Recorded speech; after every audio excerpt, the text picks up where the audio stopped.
Preventiva spletnega nasilja. Kaj lahko naredimo starši?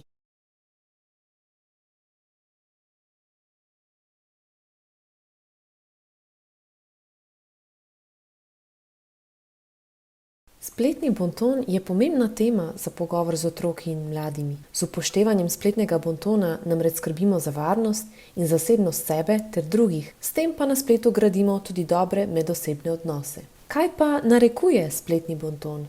Na spletu komunicirajmo spoštljivo in prijazno ter ne objavljajmo oziroma ali delimo ničesar, kar bi lahko nekoga užalilo, prizadelo, mu škodovalo. Ne delimo oziroma pošiljajmo verižnih sporočil. Če na spletu opazimo neprimerne objave, vabila ali vsebine, jih prijavimo upravljavcem strani.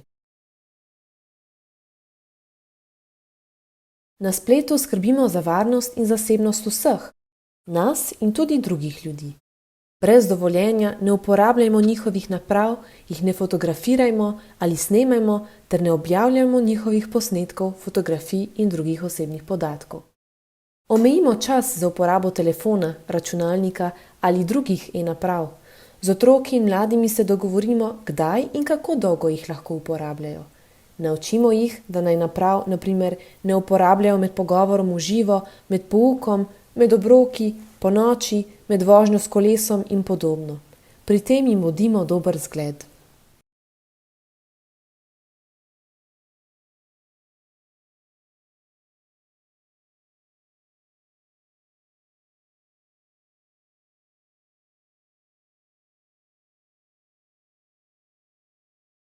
Z njimi se pogovorimo o uporabi varnih gesel in jim pomagajmo, da jih oblikujejo.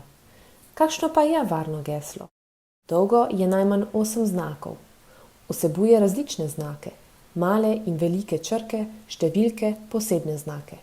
Enostavno si ga zapomnimo, a pazimo, da ga ni tako enostavno uganiti.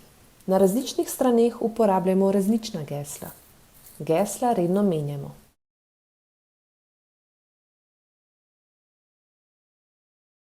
Preden začnejo uporabljati novo aplikacijo, e-pošto ali družbeno omrežje, skupaj preverimo, kako urediti nastavitve varnosti in zasebnosti. Na primer, kdo lahko vidi njihov profil, jih doda za prijatelja, vidi njihovo lokacijo, komentira objave. Opozorimo jih, katerih podatkov naj ne objavljajo, na primer naslova, telefonske številke, podatkov o lokaciji. Preden objavijo fotografijo ali posnetek, naj se vprašajo, ali bi jo oziroma ga objavili na velikem panoju v centru mesta ali pa ob vhodu v šolo. Če je odgovor ne, naj tudi na spletu tega ne objavijo oziroma delijo. Pogovorimo se o lažnih nagradnih igrah in o klicih ter sporočilih neznancev. Njihov namen je lahko kraja denarja ali podatkov, zato naj nanje ne odgovarjajo in jih izbrišejo. Takšna vabila, pozive in sporočila naj pokažejo staršem oziroma odrasli osebi, ki jih zaupajo. Občasno poguglajmo sebe in otroke, mlade, ter tako preverimo, kateri podatki o nas so dostopni na spletu.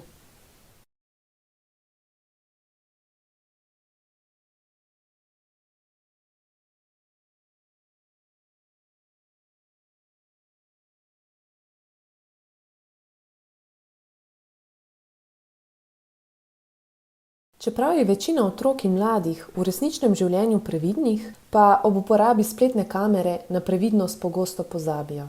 Da bi pridobili pozornost ali potrditev strani drugih, so pripravljeni razkriti veliko več, kot bi sicer. Potencialni povzročitelji kaznivih ravnanj jih na prijazen način prepričajo, da na posnetkih razkrivajo podatke o sebi, se snemajo goli ali pomanjkljivo oblečeni, sodelujejo v škodljivih izzivih in podobno. Fotografije in posnetki na spletu ostanejo zavedno. Tudi, če so bili otroci ali mladi na zaslonu le nekaj sekund ali pa jih oseba po objavi izbriše, jih je nekdo v tem času morda že shranil in ali posredoval naprej. Objavljene fotografije ali posnetki lahko izzovejo žaljive komentarje in vodijo v nadlegovanje, izsiljevanje in tako dalje. Pred snemanjem je potrebno vedno razmisliti, kaj in zakaj snemamo in ali objavljamo. To velja za starše, otroke in mlade. Če želimo s posnetkom zgolj ustreči drugim, je bolje, da se ne posnamemo oziroma snemamo. Pri snemanju je pomembno ozadje. Pazimo, kaj se vidi v ozadju posnetka, da ne razkrijemo naslova ali drugih informacij, za katere ne želimo, da jih vidijo vsi. Pred snemanjem in objavo fotografij ali posnetkov je potrebno pridobiti dovoljenje vseh oseb, ki so vidne na njih. Vprašajmo se, ali bi tujca povabili v prostor, kjer snemamo in mu v živo pokazali ali povedali stvari, ki so del posnetka. Če je naš odgovor ne, potem tega raje ne snemajmo in ne delimo.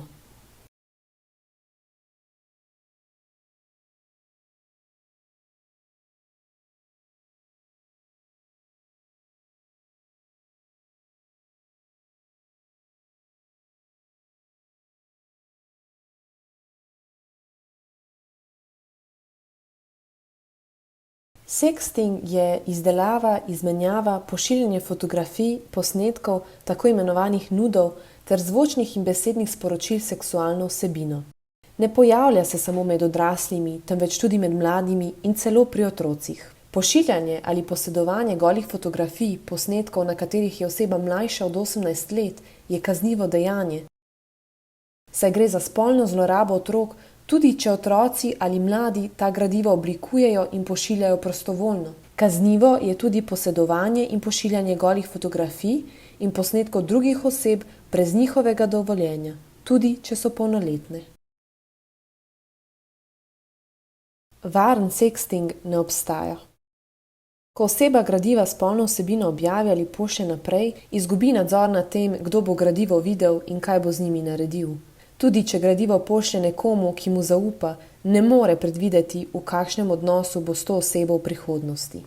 Posledice izgube nadzora nad gradivi spolno vsebino so lahko nadlegovanje, posmehovanje, žaljenje, izločanje iz družbe, prejemanje nespodobnih povabil, izsiljevanje. Vse to se lahko dogaja prek spleta ali v živo in negativno vpliva na samo podobo otroka, mladostnika ali mladostnice, ter lahko privede do poslabšanja duševnega zdravja.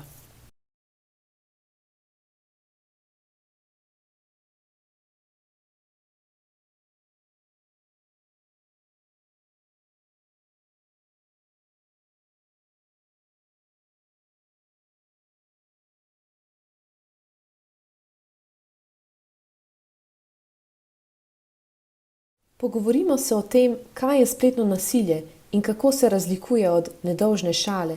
Izhodišče za pogovor je lahko primer, ki ga zasledimo na spletu. Za spletno nasilje namreč gre, ko nekdo drugo osebo s pomočjo e-naprav žali, o njej širi govorice ali laži, brez dovoljenja objavlja njene posnetke, fotografije ali pa ji grozi. Poudarimo, da spletno nasilje nikoli ni pravi način za ravnanje v odnosih, ter da si nihče ne zasluži, da bi doživljal nasilje. Poudarimo, da je spletno nasilje, tako kot nasilje, ki se dogaja v živo, problem, ki ima različne posledice. Te lahko negativno vplivajo na telesno in duševno zdravje otrok in mladih, na njihovo delo v šoli, odnose z drugimi ter v splošnem na kakovost njihovega življenja. Pogovorimo se o tem, kaj lahko naredijo, če doživijo spletno nasilje, ali pa opazijo, da se to dogaja nekomu drugemu. Najprej naj se ustavijo in se na spletu ne odzovejo s komentarji. Objav naj ne delijo in ne všečkajo. Na spletu naj prekinejo komunikacijo z osebo, ki povzroča nasilje. O nasilju naj povedo vsaj eni odrasli osebi, ki ji zaupajo. Z otroki se pogovorimo o tem, katerim osebam v šolskem ali domačem okolju bi lahko povedali in bi jim pomagale. Povejmo jim, da naj v primeru, ko jim odrasla oseba ne pomaga, poiščejo podporo pri drugi osebi. Z otroki lahko ta korak vadimo s pomočjo igre vlog. Neprimerne objave naj shranijo, naredijo posnetek zaslona oziroma screenshot, podajo prijavo upravljavcem strani in blokirajo osebo, ki jih je objavila. Otroci bodo tudi pri tem koraku potrebovali več pomoči, mladi pa ga lahko izvedejo samostojneje, potem ko skupaj preverimo, kako prijaviti in blokirati objave na aplikacijah in družbenih omrežjih, ki jih uporabljajo.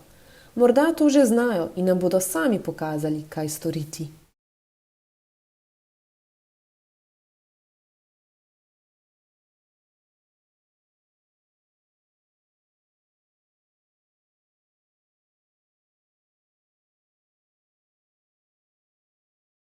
Odzovimo se čim bolj umirjeno.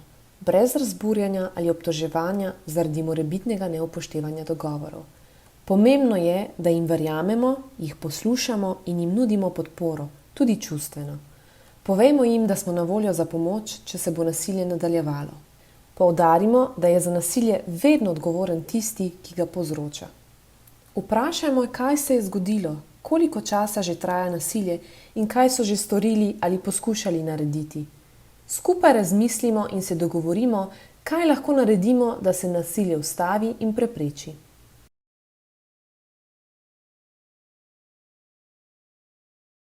Dogovorimo se, naj neprimernih objav na spletu ne komentirajo in naj prekinejo komunikacijo z osebo, ki je izvajala nasilje.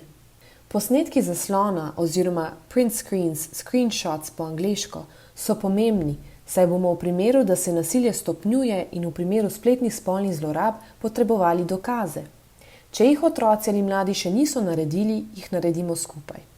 Sledi prijava neprimernih vsebin upravljavcem strani ali družbenih omrežij, lahko pa tudi blokiranje osebe, ki povzroča nasilje. V primerjavi z mladimi bodo otroci pri tem potrebovali več naše pomoči. Pri ukrepanju v primeru spletnega nasilja nam lahko pomagajo tudi strokovni delavci in delavke v šoli. V primeru spletnih spolnih zlorab in če je ogrožena varnost oseb, moramo obvestiti policijo. Če otroci ali mladi zaradi posledic nasilja potrebujejo psihološko pomoč, jim jo zagotovimo.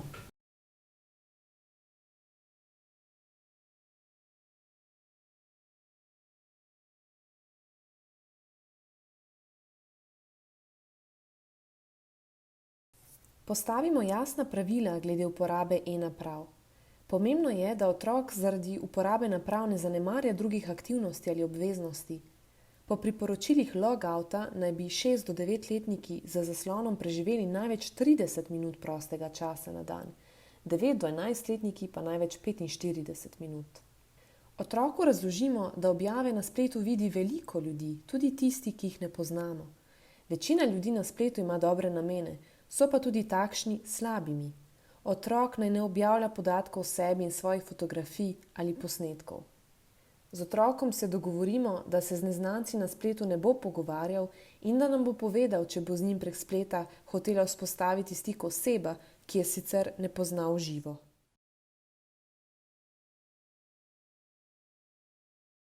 Dogovorimo se, da nam bo otrok pokazal novo aplikacijo, spletno stran, družbeno omrežje ali igro, še preden jo bo začel uporabljati. Otroku pomagajmo urediti nastavitve varnosti in zasebnosti. Pogovarjajmo se o tem, katere fotografije, kateri podatki, komentarji in posnetki so primerni za objavo na spletu. Otroka naučimo, kaj lahko naredi, če opazi neprimerne vsebine. Naj jih ne komentira, ne deli ali všečka in naj jih pokaže odrasli osebi, ki ji zaupa. Imejmo v mislih, da nas otrok tudi pri uporabi e-naprav opazuje. Poskrbimo, da mu bomo dober zgled.